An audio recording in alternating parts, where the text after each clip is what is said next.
The book of Proverbs. The word proverb typically refers to a short, clever saying that offers some kind of wisdom, and this book has a lot of those. But they're almost all in the center section of the book, chapters 10 to 29. But there is way more going on in the book of Proverbs, especially at the beginning, chapters 1 through 9, and the conclusion, chapters 30 and 31.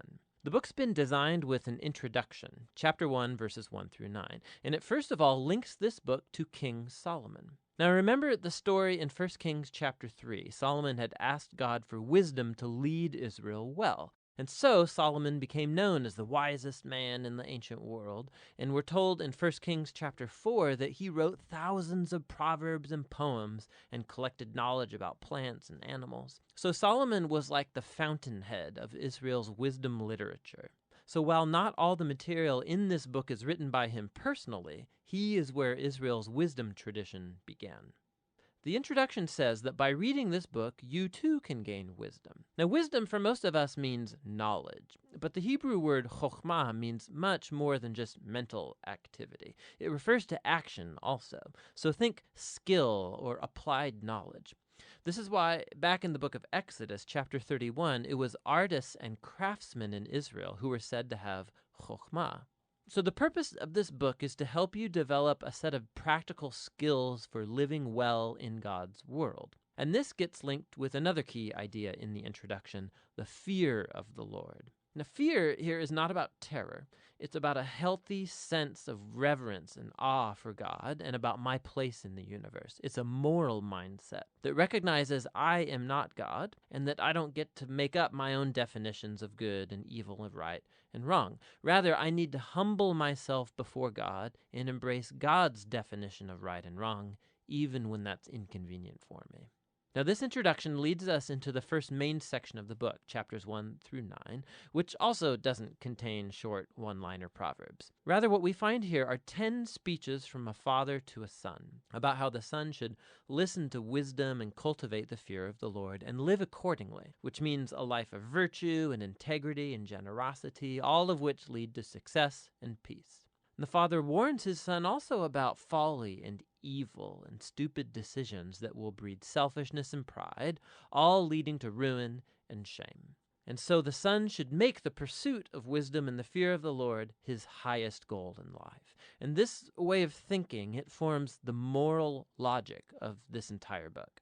Now, these speeches from the father also clue us into what biblical wisdom literature is and how it's different from other parts of the Bible. These books explore how to live well in God's world, but wisdom is not the same as law, like what Moses gave Israel at Mount Sinai. And it's not the same as prophecy, divine speech to God's people. Rather, wisdom literature has the accumulated insight of God's people through the generations about how to live in a way that honors God and others. And so, through the book of Proverbs now, these human words about wisdom have been put together as God's word and wisdom to his people, which connects to the other thing you find in chapters 1 through 9. There are 4 poems from Lady Wisdom. Here, wisdom has been poetically personified as a woman who calls out to humanity to pay attention and to seek her. Wisdom says that she is woven into the fabric of the universe, and so wherever you see people making wise decisions, they are relying on her. So you see someone being generous or having sexual integrity or upholding justice. They are drawing on wisdom.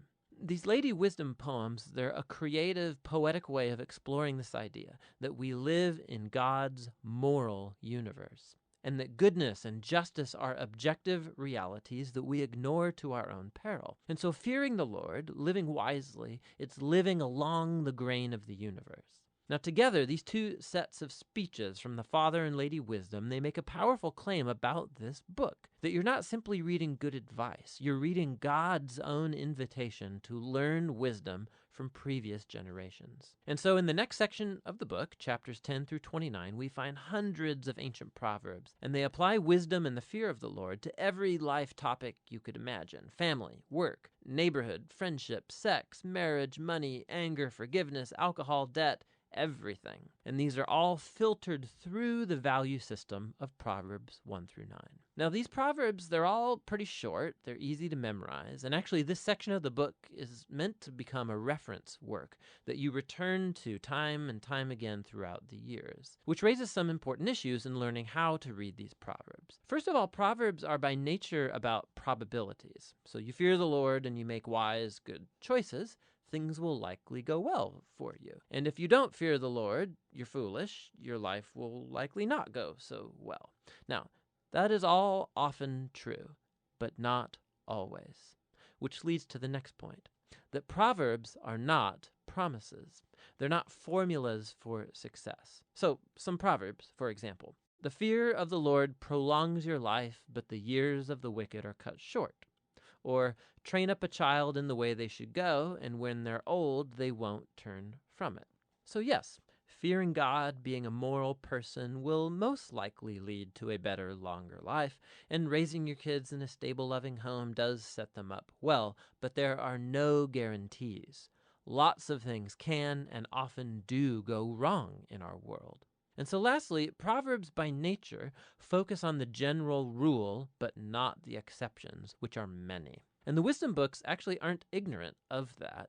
The exceptions are what the other wisdom books, Job and Ecclesiastes, are all about. And together, these acknowledge that life is too complex for simple formulas, which is why we need all of the wisdom books together to get the bigger picture. This all leads to the final section of the book, two large collections of poems. First, poems from a man named Agur, who begins by acknowledging his own ignorance and folly and his great need for God's wisdom. And then Agur discovers that divine wisdom has been given to him in the scriptures, which teach him how to live well. And so Agur is put before us as like a model reader of the book of Proverbs, somebody who's always open to hearing God's wisdom through the scriptures. The final poems are connected to a man named Lemuel. He's a non-Israelite king, and he passes on the wisdom that was given to him by his mom. It's guidance for being a wise and just leader. And then the final poem is an acrostic or an alphabet poem where each line begins with a new letter of the Hebrew alphabet. And the entire poem's about the woman of noble character. It depicts a woman who lives according to the wisdom of Proverbs and stands like a model of someone who takes God's wisdom and then translates it into practical decisions in everyday life, at work or at home, in her family and in her community. So the book opened with words from a father to a son about listening to Lady Wisdom, and so now the book closes by offering the words of a mother to her son about a woman who lives wisely. The book of Proverbs is for every person in every season of life. It's a guide for living wisely and well in God's good world, and that's what the book of Proverbs is all about.